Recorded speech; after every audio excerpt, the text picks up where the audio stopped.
All right, guys, welcome back to the Aitlan's podcast. We have a very special guest today. Welcome, Dr. Jay Feldman, osteopathic physician, entrepreneur, founder of Otter Public Relations here in St. Petersburg and Orlando, as well as former pro volleyball beach volleyball player. Jay, welcome to the show, man. Tony, pleasure to be here with you, brother. Excited to chop it up, have some fun. I'm excited too, and I'm really excited about being able to share with our guests some of the knowledge that you have. So you and I have known each other for over a year and a half now. I've actually been a guest on your podcast. And when we get on your show, we talk a lot about me and my life and what I've done. But today I want to make it all about you. You've got a wealth of knowledge and a long track record of accomplishments. So let's get into it right now. Where are you sitting right now with this beautiful backdrop? This is actually my office. So if you're watching this on YouTube or video, we recently moved in here about 3 months ago, made the decision as a company to invest in our own office space, downtown St. Pete. So we've got our own 8,000 square feet right in the heart of downtown. And this is the home for our team. It's the cultural home for Otter PR. I'm here every day working. We've got dogs running around. Yeah, it's a cool culture you guys have there. And the reason I asked that is because what started off in an apartment in New York, right, is now an 8,000 square foot owned building for you guys in downtown St. Pete. So it's just really cool to see the culture you guys have there with a full staff, very happy, vibrant employees and or team members, as you guys would refer to it as. And it's just cool to see. So what I want to get into today is about PR. Like PR is a term that everyone's heard, but I don't think it's the same way that you guys apply it for your term. When I think of PR, I think about the shows where they tell the music artists what not to say on camera. So I want to really dive into it. Like, why would a business use a PR firm? Glad you asked. PR has got a lot of misrepresentations about it. I recently gave a keynote on this exact thing. So when people think of like marketing agencies, marketing is this huge umbrella of different categories. You've got like paid ads, content marketing, organic. PR is one of those subcategories, and it's a really subspecialized one. And within PR, there's a lot of those things that you mentioned, right? There's like crisis management, communications, which is what you were kind of alluding to. When a lot of people hear PR, they think verification, they think Forbes. PR has been kind of taken with an interesting connotation over the past few years as people have tried to, I'm sure you've been solicited for like Forbes articles and verifications online. What we do is a little bit differently. So when you talk about PR in a general sense, it's communicating to the public, typically through the mainstream media. So we are the intermediary between either a thought leader like yourself or a big brand who's got products and events and the mainstream media. So our value as an agency is our relationships, our core relationships with people in the mainstream media, journalists, producers, contributors.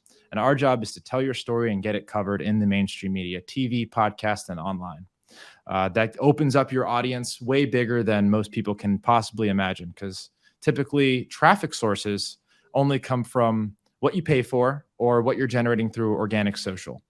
A lot of people still consume traditional media sources like online articles, like TV, like podcasts, like what we're doing right now. Mm-hmm. So that's where you would hire a PR firm to really take that level of exposure to the next level, utilize those relationships to get booked on podcasts like this. Same thing with TV, same thing with online. And it's a really powerful force for traffic and also for authority and credibility once you get really into it. Yeah, well said. And what we were talking about at dinner last night, Jay and I went to have dinner last night, was when you think about when you're Googling a business, if you're going to do business with someone, that is what happens. You're going to see things come up on that business. So if you were going to search right away, my company, Aitlan's Creative, and you were seeing articles written about us featured in different publications, it immediately instills credibility. So where it would help the entrepreneur a lot, because I'm like, I don't need that. Well, you don't think you need it. You definitely might need it, because if someone's looking you up, if they're vetting you, you're vetted. You're immediately vetted. If you have articles about you, if you have the verification, if people can see that there's a raving fan base behind you, or you're being featured on podcasts, featured on shows, it immediately puts any kind of like skepticism to rest. And it's like, hey, no, they're very legit. So I obviously you guys find a lot of success, and there's a reason for that. Right. The credibility really can't be overstated. Like you said, they're going to search you on Google.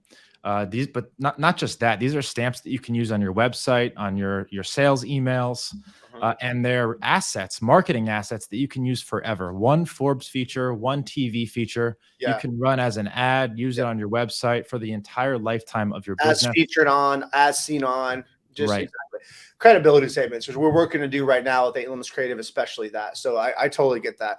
The radio shows we've been on, the times that our work has been put on television commercials, we're looking to feature those networks and show that, so people are going to immediately see they do big work instead of just working for a local, like, donut shop. Very, very different, right? What other services can Otter provide besides PR? Because I'm sure there are some other things you guys do. You do some inbound lead capture, right? So we try and stay in our lane of being the Right. very best at traditional PR. We do offer some services within the world of PR that aren't directly, work with a publicist, get exposure in the mainstream media. So some other services that come into play that we get inquired about a lot that we also offer are social media verification. Very, very popular. Everybody comes Yeah, to us let's talk about wanting that. this. Let's dive in. Where would that help someone? Sure. And this can be a very expensive and tedious process. So I don't want to make it seem like this is something you can just buy and get a check mark. I wish it were that easy. But if you are in a position, whether you're an expert or whether you have a brand that would benefit a lot from having the ultimate form of credibility, which is essentially what that blue check mark is, once you find them online, it can open up a lot of doors for you. If Yeah. you're reaching out to somebody in their Instagram DMs and you have a blue check mark, you're much more likely to get a response. Yep. You're much more likely to close brand deals if you're an influencer. If you are, say, a finance company and people are, like you said, searching them online, they're also going to search them on social media. The Instagram account now and all the social media accounts now, more than anything, are a business card. And if that business card is certified, verified, it's got that blue check mark, people are much more likely to trust it. So if you're in a business, in a industry that demands credibility, that blue check mark is invaluable. Yeah, I can see that for sure. And we all seen the people who will slide into your Instagram DMs and try to sell you a blue check verification Right. for like $200 and $500. So what would you tell someone who's getting those messages? Full transparency, I hate selling verification. We do it because there's not that many providers out there that can do it, and we get inquiries about it just so often. My experience on those sales calls, when I was doing sales calls back in the day, is that most of the people coming to us for verification have been burned. They have fallen suit to one of the people sliding into the DMs saying that they can get them verified for $500. What I have to say to those people is we have tried all of these vendors, anyone who says they can do it, but it's on our payment terms. So if you're going to pay for verification for some guy, chances are they're not going to do it. 99% of chance it's a scam, or they're going to try and finagle something with a contact somewhere, and it might take a year and maybe they can do it, but probably not. Just make sure that you have payment security so that you can dispute that payment, because you're probably going to have to. But my biggest piece of advice is work with a verified agency in the US, somewhere where you actually have some protection, someone actively fighting for you that you can pick up the phone and talk to. It's one of the most rampant scams out there, so just be on high alert. Yeah, agreed. And so you can confirm though, it's not going to be as cheap as a couple $100. No, absolutely not. And in no case, the cheapest that we can do it is several $1,000s in very specific cases. Typically, the price range is between $15,000 and $30,000 for a blue check mark on a personal account. And the timeline you'd be looking at is somewhere between 6 and 12 months if everything else lines up correctly. Got you. Yeah. So that is something you see a lot of. And yeah, I'm glad we got a chance to clarify that. Sure. I know it's a high topic of interest for a lot of people. So Yeah. happy to dive deeper if anyone wants to send me a message on social or get some more info. So, JJ, what does day-to-day life look like for you? Like, you've always got a lot of irons in the fire. Entrepreneur is a great term to summarize how you operate, because you've got many things happening. Founder of Otter PR, also a doctor, and you have your own podcast. Like, what do you do, and how did you get such a good knowledge of traffic driving and digital media? I'll be honest, like you said, I'm a medical doctor. Everything that I learned about marketing and business, I pretty much learned from YouTube and from mentors. And my podcast is Mentors Collective. I've had over 100 guests on there just to learn things like this and settings like this. Everything that I've built, I'm a builder, and I think that's why I ultimately wasn't happy in medicine, is because it's more of a job of learning and then just kind of operating every day. So I'm happy when I'm building something. Yeah. So it just kind of makes sense for me to be in a position in my company where I'm focused on business development and marketing. I'm actively building the company, putting together new services, building new traffic sources, building new sales streams. And like you said, I'm staying busy with a podcast. We recently acquired a news publication and an award service. So I like to keep my plate very busy. I know we've got a fun project coming up as well. Yeah, I can't wait And for that it keeps me happy. It keeps me motivated. I hate to be kind of stuck in a daily routine. So there's always some kind of, big project that I'm working on and moving forward. And I think that's the superpower, really. And it keeps me it is. happy. And something that, I think we were saying last night, and it's been a topic that a previous guest I had, which name was Charles Covey, super successful entrepreneur in Dallas, Texas. We were talking about high level networks and attracting high level gentlemen into your life and just connections. And something that he stated that I love is he's like, you don't find them. You better get your ass busy building something and they find you. Yeah. And I think that you're an example of that because you have a lot of very high connections and you're always getting featured on other people's shows. You're connecting with other people who are building something, people that are climbing mountains together. And would you say that's a result of you just being an active person where action is attracted to action, or you just being a special, unique marketer? I don't think it has anything to do with my marketing skills. I think it has something to do with the personal brand and the willingness to kind of put yourself out there and show that you've built something that's worthwhile to go on stage, to go on that show. And I'd say the bigger that I've built my company, the bigger that I've built myself, the more those opportunities have opened up. So if you're somebody out there looking to do keynotes, to do public speaking, to get booked on big shows, focus on yourself. But it's not just about how much money you make. You also have to put yourself out there. I have no interest in having guests on my show that have made several $1 million, but I've never made a piece of content. Got it. It's all about putting yourself out there as well as proving that you can build something. Yeah, just people that are moving and shaking and action attraction to action. So I totally get that. And to work on yourself too, that's something we talk about a lot. And gentlemen that watch this podcast, I was having a conversation the other day with someone about this. Working on yourself isn't just about getting on podcasts and getting featured and getting in business. It's also, if you're a single guy right now and you're looking to date and you're consuming content like the Andrew Tate content or this all this content, you're like, yeah, I want a high level woman, I want this and that.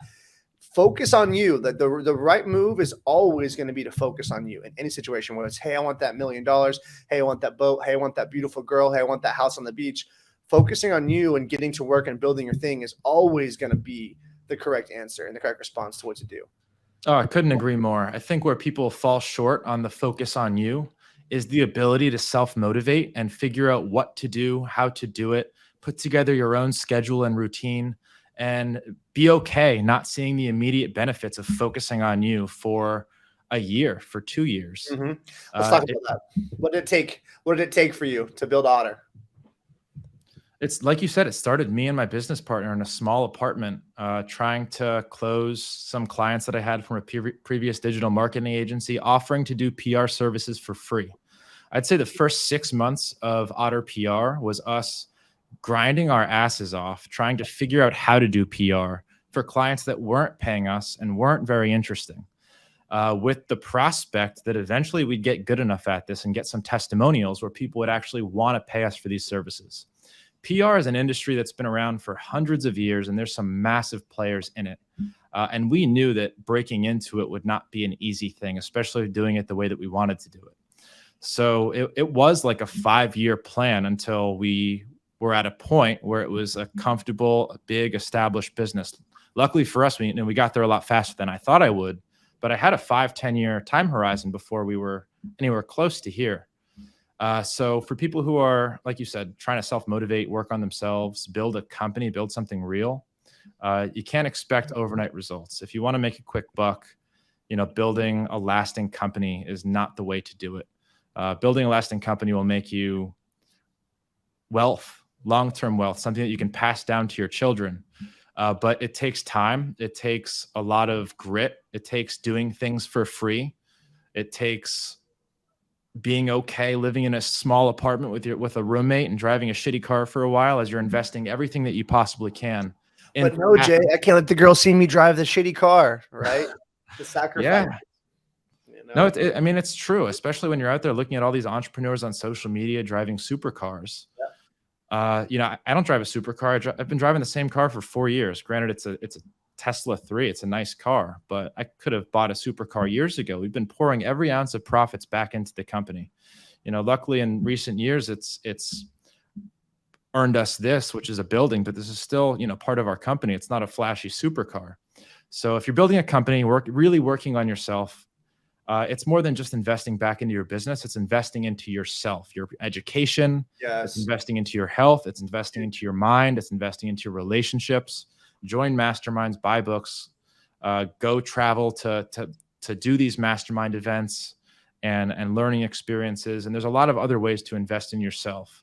I think if you're in your early stages of entrepreneurship and you just want a supercar and the first thing that you buy is a Lambo Hurricane, I have a bad feeling about the future of your business career. Yeah, agreed. So into the self-development world, which you and I, talk a lot about. We're both huge consumers of audiobooks, attenders of seminars. I will say there's not been $1 I've ever spent on self-education that I have felt like was in vain. And that's usually something that's hard to say when someone's like, man, the ticket to that thing's going to be $1,000. Like, that's it. That's all it is. Let's go. You always gain something from self-knowledge, but there's this mentality I've been thinking about lately, which is when people want more, right? And then you talk to them and you can tell them how they can get more. And then they immediately tell you all the reasons why that won't work for them. I just kind of give up on them. I'm just like, okay, like, all right. Like, because what made me want more was this huge desire to want more. And then I wanted more enough where I would listen to anything and try anything. And I got to the point, I'm like, hey, I'm going to do whatever I have to do. So I'm like, at the stages of my life where I was too lazy or too arrogant to listen to someone else is the most stagnant times I ever had, where I was just kind of just doing my thing. So self-education, what kind of value do you put on that?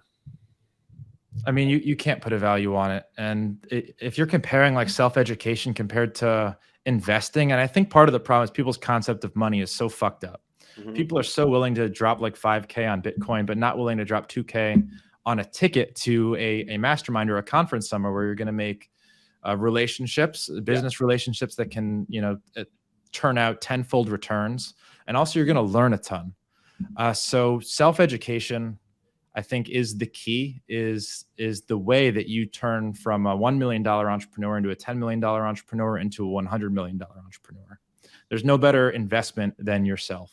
I think your ceiling as an entrepreneur, as a business owner, is limited by your personal development, how much you've learned, how big you've grown. Yeah, I agree with that. Books, seminars, mentorship, all of it. And you can take one piece, even if you read a book and you got one chapter and one implementable skill, it's going to be something you have now. You have that now for life. You're going to be able to avoid yourself tons of time. There's a Jim Rohn quote, which I love. You've probably seen it on social media. It's real. And he, in his Jim Rohn amazing delivery, he says, did you know that people wrote down how they got rich and put it in books and people don't read them? How would you explain that? And it's so true. It's like, there's so many people. I just got done reading 10X by Grant Cardone for like the third time. And every time I go through that book, I gain something else from it. Just phenomenal stuff. And you realize like, this is why this gentleman has what he has. It's another level of producer. It's true. And I just want to kind of harp on the book thing for a second. I don't read that many books. I read books when people absolutely recommend them over and over again. And I know I need to read that book, but I'm not a huge reader. That does not mean that I'm not always learning. And there's a lot of different ways to consume information, especially now. Audiobooks are great. I do listen to them. I found personally, and I hope this resonates with even one person who feels the same way, because a lot of people will hear, you need to read books. You need to read this many books. Look how many books Warren Buffett is reading every day. And you're going to feel shitty if you don't read. I consume courses. I will do like 1 or 2 courses per week. I have a subscription to Udemy, LinkedIn Learning. If I'm watching a YouTube video and I resonate with someone that I'm learning from on YouTube, I will buy his course and consume his course. Yeah. That is a method of learning that I feel has been really effective, engaging, and fast for me. Huge. So books might not be great for everybody. There's a lot of options for learning out there. The important thing is that you're actively consuming information and not just consuming entertainment. And that's where I think a lot of people go wrong. Yeah, I like the way you put that. It's so true. Books is just a condensed amount of people's information you're hearing. And, podcast is another form of information. Obviously, I own a course business. We sell a course called 7-Day Social Realtor, which we teach the real estate video business done with cell phones and prosumer version of this. And it's awesome to see the feedback from our students and what they're getting from it, because we've condensed a shitload of material they could not have to watch on YouTube in a course that's segmented and organized for them. And I've done several courses, from jujitsu to business learning to kettlebell instructions to filmmaking to building funnels. So yeah, courses are huge. I can really attest to that for sure. One that I Just actually really loved was Jesse Itzler. Are you familiar with him? yeah, I am. Yeah, Build Your Life Resume. I built that big calendar last year. It's this giant, you see the calendar he sells? I think It's I'm this familiar with him gigantic from you, wall-type actually. calendar. Yeah, and it was Yeah. really cool. I love the course he put in there, just how to kind of plan your life and schedule your day to squeeze the shit of your life. So, what is your schedule like? I remember actually one day I was over at your place and there was like a daytime pool party, and we'd come up and we were just kind of refreshing after getting some lunch. And I went to use the bathroom in your bedroom, the master. And I came out, there was a dry erase board, and you had like a schedule. And I kind of glanced it over, and I was like, nice. Like Jay's on his shit. Like he's organized. He knows what he's trying to do in the morning. So what is scheduling like for you? Like how do you schedule? What's your wake up time? Do you have free time or do you have time blocks? Pretty booked out throughout the day, at least most days during the week. And I know you saw my whiteboard, so I'll kind of run through it. I keep that up there, and I keep updating it a little bit based on what projects I'm trying to move forward and what my priorities in life are at that time. So typically right now, I am waking up around 6 a.m. I'll try and knock out a workout first thing in the morning. I have Muay Thai twice a week at 7 a.m. It's Tuesdays and Thursdays. And then I also spar on Saturdays when I'm in town. I think for people listening, doing some form of cardio or in some sport is really important. And if you can do a fighting sport, obviously I don't have to convince you that this is important, but it's been a big game changer for me. I actually have more energy after an hour and a half Muay Thai class in the morning going into work. Tons of energy, tons of confidence. I think my testosterone levels have gone up since. That's something I actually measure pretty frequently. So I've gone from like 650 to 750 over the past 3 months as I've included Muay Thai.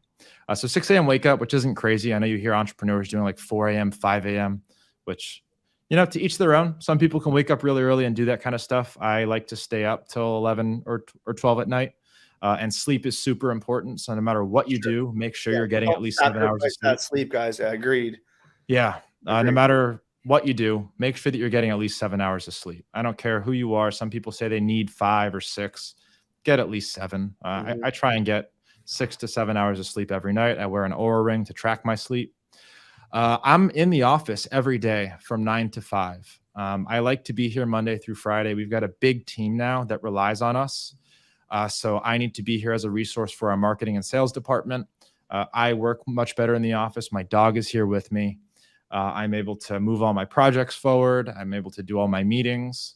And I genuinely enjoy being here, just around people that I love, people that we've hired, our friends. We've ended up hiring, most of our friends that live in St. Pete are now here in our office working with us, which is a lot of fun. That is cool. It's super cool. So after work, it's 5 o'clock and I've already gotten my workout done for the day. I've already, finished most of our office stuff. And then I kind of go home and I work on personal projects. And I've got quite a few, including my personal brand building, my YouTube channel, my podcast. So that's really the opportunity that I take to do those kinds of things. I schedule most of my podcast episodes anywhere between 5 and 7 p.m. During the weekdays. So I typically have some kind of content objective for the day during the week, whether it's come back and knock out YouTube videos, knock out podcasts. Then I like to take my dog to the park and wind down around 8 o'clock. Dinner and food. You squeeze out an entire second workday, essentially. You hit workday number 1, and then after 5, it's workday number 2, which is amazing. Yeah, I also skip lunch. So I don't really take a lunch during the day. I kind of work the whole 8 hours through 9 to 5. And then I'll have like a big fat dinner, which is usually a double meat Chipotle bowl. But yeah, I think anyone who thinks 8 hours is a full workday and you're just starting, you're going to get smoked. When we were starting to build Otter, it was like 14 hours a day, every single day, 7 days a week, like working to build Otter and everything involved in building Otter. Now we're at a point, luckily, where we've got a lot of amazing team and support to help us out. So I'm able to move forward some other projects. But 8 hours is not a full work day. I usually try and get at least 14 hours a day in of work.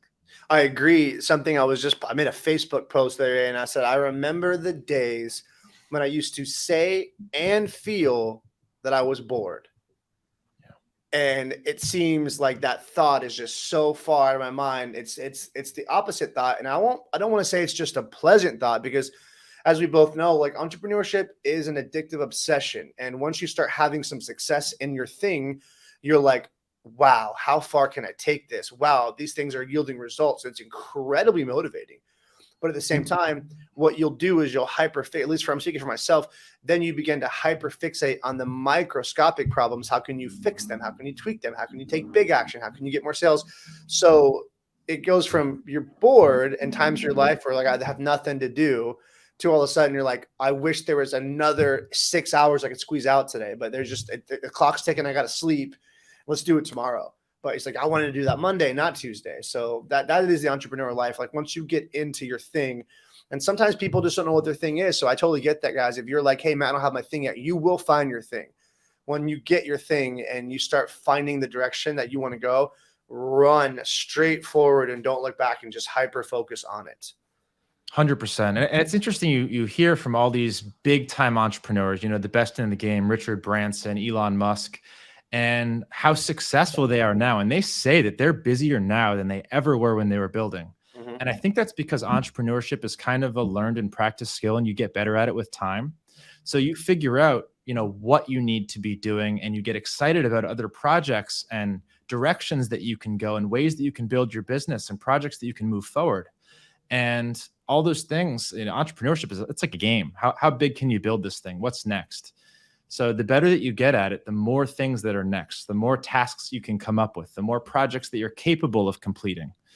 So your schedule just starts to get more and more packed, and it's fun. I'm happy when I'm growing. I'm happy when I'm building. Yeah, it's fun. Exactly. It's fun. It's fun. Like we were talking about this last night, and we had dinner at Ruth Chris, right? I mean, we had a nice dinner. Like to some, that dinner would be a splurge. So it was like a weeknight. We're like, hey, let's eat. Like we work our ass off. Let's do it. And it's like, I heard this quote the other day. It was Ed Milet quote. And it said his son was like, hey, Dad, I got a golf tournament in the morning. My friends are going out, but I'm going to stay home and rest up well. And he's like, that's the move, boy. He's like, trust me, winning is more fun than fun will ever be fun. And that quote is so powerful. He's like, trust me, when you won the tournament and you stack your wins and you've built the business, and what your friends have to show for it is a bunch of party drunken memories, you're never going to be like, man, I wish I had that, not this.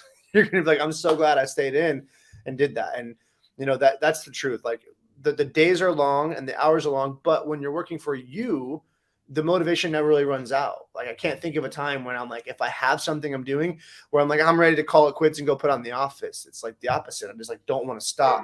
It's something I'm building for me. It's true. Delayed gratification, I think, is the superpower. And a lot of people make the decision to prioritize going out on the weekends, getting drunk with their friends, and then their friends stay at a certain level. Their level of fun stays at a certain level. Yeah.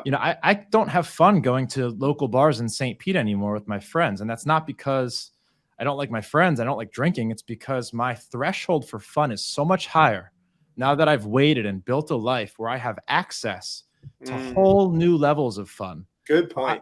I've experienced fun that people can't even imagine.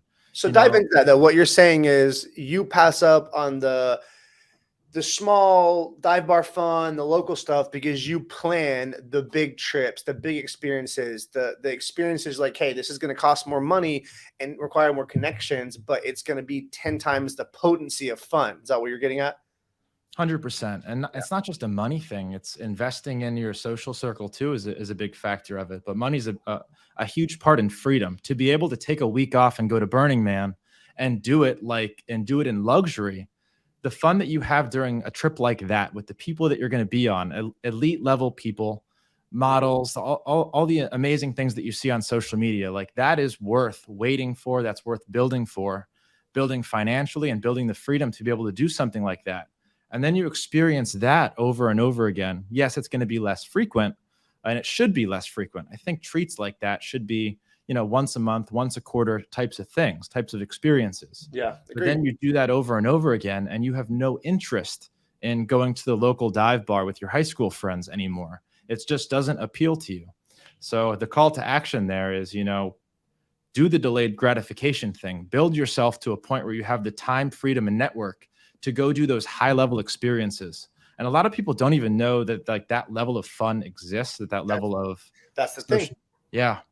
It's just, it's unlocked at certain levels. Yeah, that's true. And so it's like, you don't know what you don't know. Right. And that's totally fine. But that's why we have this amazing media now. You have these podcasts, you have hearing it here that people can understand that. And I can attest that there's situations that you can get into, and that's it.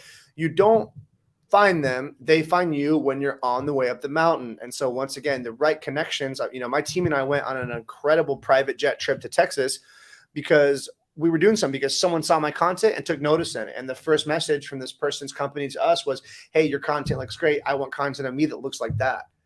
And that was our end to this amazing connection and this amazing trip that me and my team got to go on with private jets, luxury dinners, and just a really different lifestyle that we hadn't experienced yet because we were just so diligently working. And so it wasn't like we're out looking for connections. The connections were finding us, right? And they will. The bigger that you build, the more that you put that out into the world. It's a lot of times it'll sneak up on you, and opportunities will arise where you least expect them.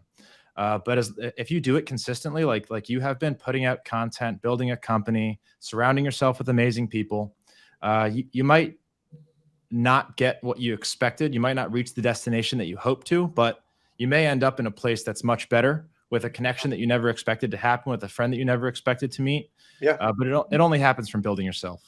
Yeah, I love that. And that's it, man. Like I was telling you this last night, like since I've known you, you're always doing something, And I'm not talking about like going out and doing fun. Like you're a very diligent person. Like Jay's not someone, guys, that I would expect when you call him up, he's just chilling on his couch, watching TV, smoking a joint, ordering a pizza. I just don't picture you doing that really ever. It's like you're always doing something. And it's cool. It's inspiring to see. And it's nice to have someone else that's running at that pace, Thank you, brother. And back at you. And if you're listening to this and you're smoking a joint on the couch, at least you're listening to this. Well, first of all, yes. But second of all, like entrepreneurs and successful people that you're looking at on social media and listening to, I'm not far from perfect. I watch TV, I watch movies. A lot of the times I'll throw one on in the background while I'm working on the laptop. It's progress over time. It's implementing one new habit every month, even something small, and eventually it stacks. As long as you're building and stacking those habits, those skills, those knowledge base, eventually you're going to reach a place you're really proud of. And I love that. I'm gracious to have reached that place, but I'm far from done. It's an ongoing build. And as it will be, and a question I have for you too, how do you think being a competitive athlete has shaped you as an entrepreneur? So my first half of my life, I was a professional beach volleyball player. I led the Florida indoor high performance team. I played collegiately indoor. I think it shaped my trajectory as an entrepreneur a lot. One, discipline, medical school too. You can't fake that kind of discipline. You need to earn that type of discipline, and you earn it through a lot of days of a lot of pain, being able to push yourself to limits that most people don't want to do and can't do on your own. So I think being an elite athlete, vomiting during training sessions every day during the week in high school, trains your mind and your body to be able to do things that a lot of people can't do. And then also just kind of dedication to a team, showing up every day with a coach. I think you learn a lot of skills for business that you wouldn't learn otherwise.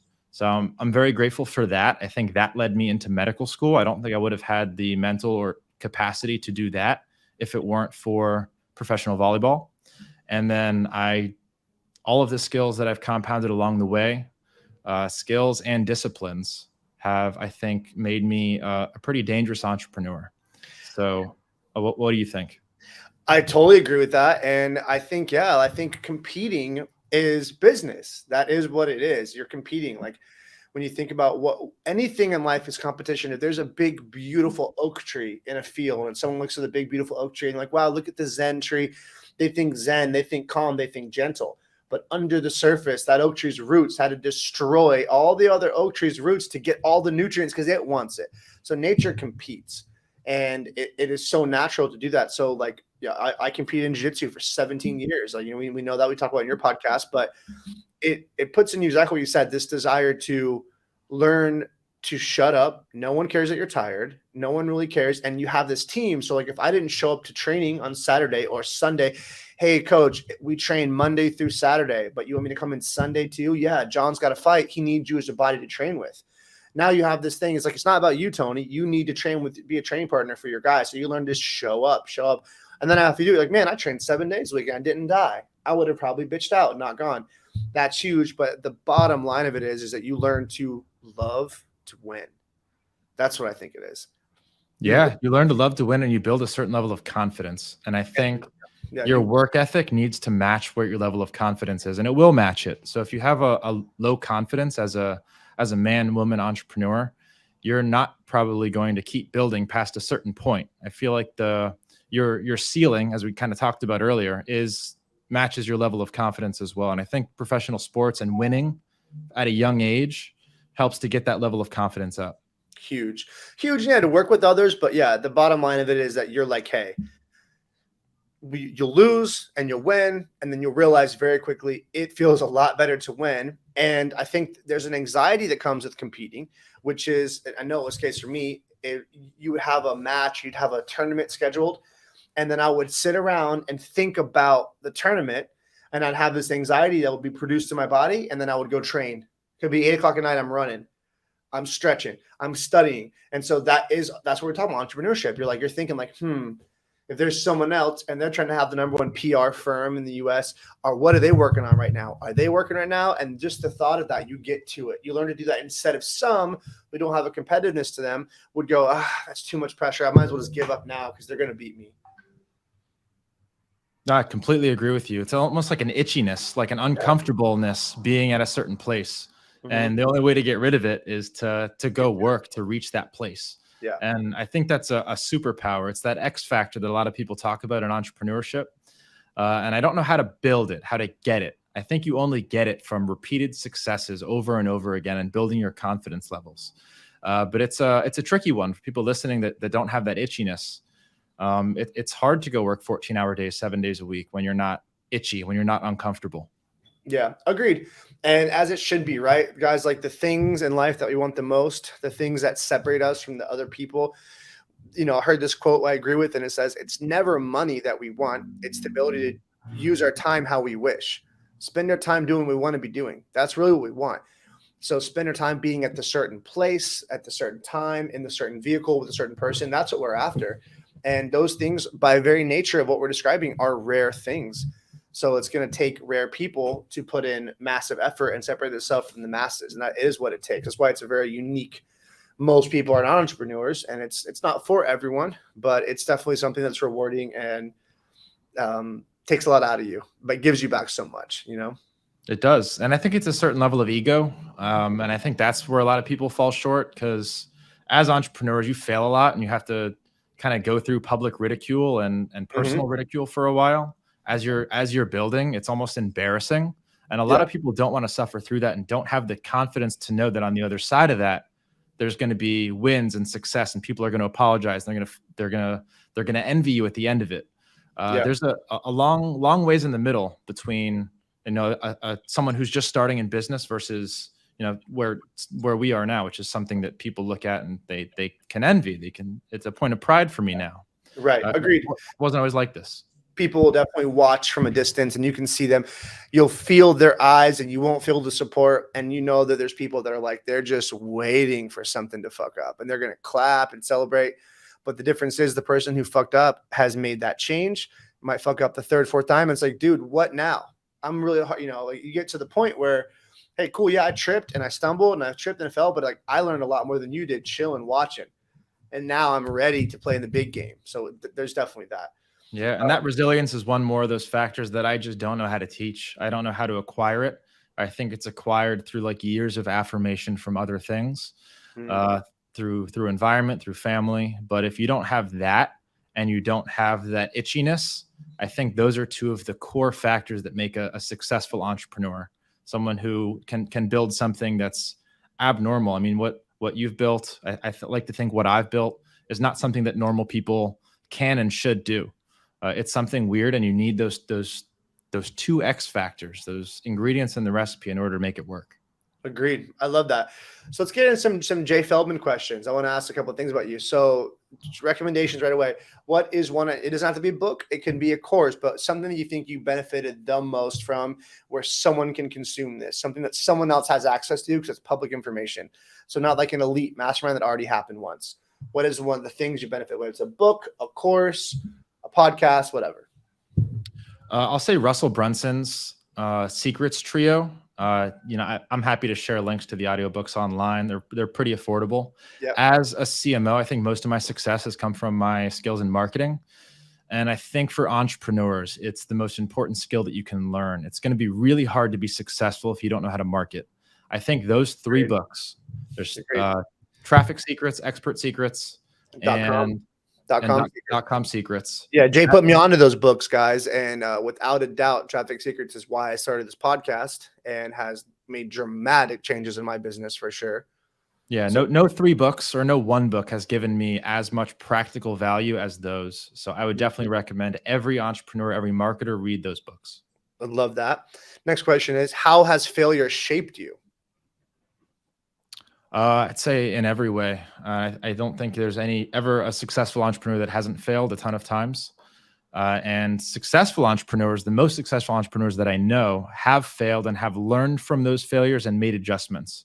For the success that everybody sees looking online, looking at Otter PR and all our rankings and our team, you don't see the army of dead bodies laying in its wake that are my failed companies. I think Otter PR might be my 7th or 8th business that I've started. Some are still active, most are not.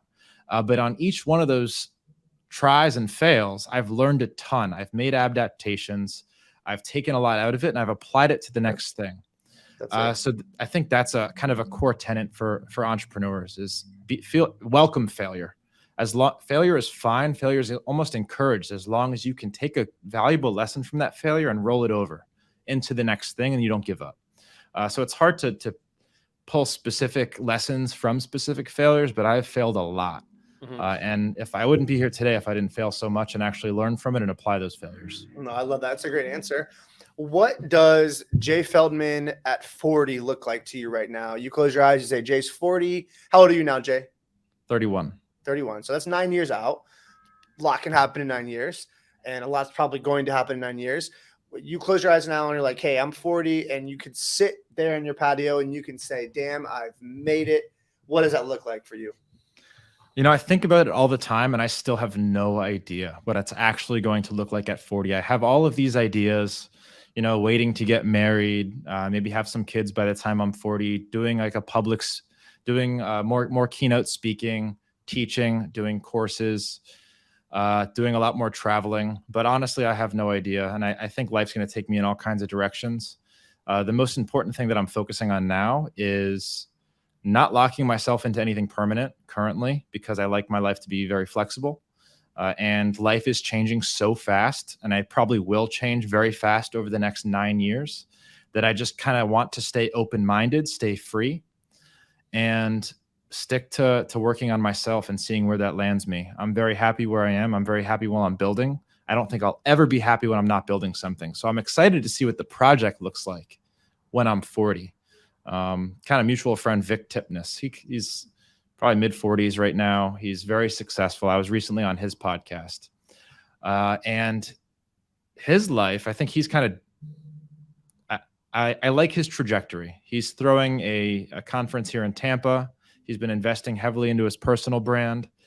He's been leaning into content, to masterminds, to network. And I'd like to see myself doing a lot more of that at that age, rather than kind of building the core company. Hopefully the core company has exploded. Yeah. Important thing, staying free, staying open-minded, and keep building. I love that. I love that. And another random question, Jay, you have an office, which I love, behind you, which we've been seeing throughout the show, where you have a dog culture in there.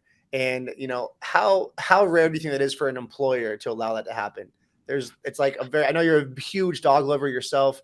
We talked about this last on the podcast. You even, sent some money to help someone's dog have a surgery. And since I've known you, you've always been, if there's a dog on the street anywhere, Jay's going to go pet the dog, ask questions about the dog. He cares about the dog. Like how special was that to you to be like, hey guys, this is our building now, and dogs are welcome? A little backstory. I grew up in kind of an odd home. We had a miniature pig growing up, a prairie dog, a kangaroo in my house. So animals have been like a huge part of my life for a long time. My kind of dream when we were thinking about purchasing our own office was coming to work every day and everyone brought their dogs. There was 10 dogs running around playing. My dog Moses would be so happy. The first day that we moved into this office, I said, everybody bring your dogs. It's fucking dog season. It's going to be a party every day. And everybody brought their dogs. And we had like 12 dogs in the office, and it was mayhem. So I can see that. Yeah. we had to set a rule. So Monday through Thursday is a 2-dog maximum. Moses is always one of those dogs, of course. So he's always kind of got a friend here. More than 2 dogs gets wild. I can see that. Maybe like a dog. Fridays is full dog day. Everyone brings their dogs. I think we had 6 dogs in here today. But Fridays are work from home optional. So our whole office isn't typically here. I love it. Having everyone's dog here, it lights me up. It lights my dog up. Moses is so happy. He gets to see all his friends. He's playing all day, every day. And it's just a blast. And it's amazing to be able to create that kind of environment for my dog and for our team. I love it. Yeah, it's really cool, man. Jay, it's been a pleasure having you. And there's something that you learn from everyone. But again, the biggest takeaway from you has been this extreme action that I've always absorbed from you since day one meeting you. I think the very first time we met was on a wake surf boat in St. Pete, and we were having a conversation about sunscreen. And since then, it's led to we've went to lightning games together. We've podcasted together. We've done dinners, done all the cool stuff. We've partied together, and it's been cool. And we're moving into a season now. We're going to come into a project together, which kind of goes into what we've been talking about right now. And I'm really excited for it, what we're going to do here and really try to get people together. I'm excited for it too, brother. You're one of the people that I've met in St. Pete that I resonated a lot with. I'm looking forward to running an actual project with you. And yeah, it's going to be nonstop action. The influence has been endless. I think you've influenced me. Here I am on my podcast, and you were a huge contributor. For one, having me on yours and seeing the process, and 2 was getting me to read Russell's books. And I hope I was one to influence you to start training Muay Thai and the effectiveness of martial arts and how a man needs to at least be willing to fight. Doesn't mean a man has to fight, but you guys know I'm always going to say this, like as a man, that is a birthright and a primary protector role. You need to at least be willing to fight for something. And I heard a quote the other day, which is so amazing. Keanu Reeves said it, where someone says, I don't care about fighting. I'm a lover, not a fighter. And Keanu Reeves was responding to that. And he said, no. Because if you're a lover, you have to be a fighter. Because if you're not willing to fight for love, then what kind of love do you actually have? And I was like, damn, that is so true. So it's like, no matter what your state, fighting is life. We fight for our life, and we need to know at least how to assert ourselves and take care of ourselves. So I'm proud of you for training. You've stuck with it. It's awesome. You're sparring. So these are really cool things. And I love the way we've been able to influence each other. Thank you, brother. It was you that got me into Muay Thai. So I appreciate you doing that. One day we'll get a spar and I'll get my ass kicked. It'll be fun. That's all good, man. Well, hey, it's been a pleasure, guys. Where can they find you? I'm sure you're going to be tagged when this comes out, but right now, anyone listening, where can they find you at, Jay? I'm all over the internet, but hit me on Instagram at Dr. J Feldman. If you shoot me a message, let me know that you found me on Tony's podcast. We'll have a nice conversation and ask me anything.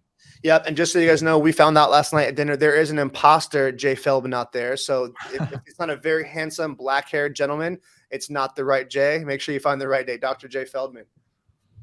Thank you, brother. All right, man. Take care. End this off.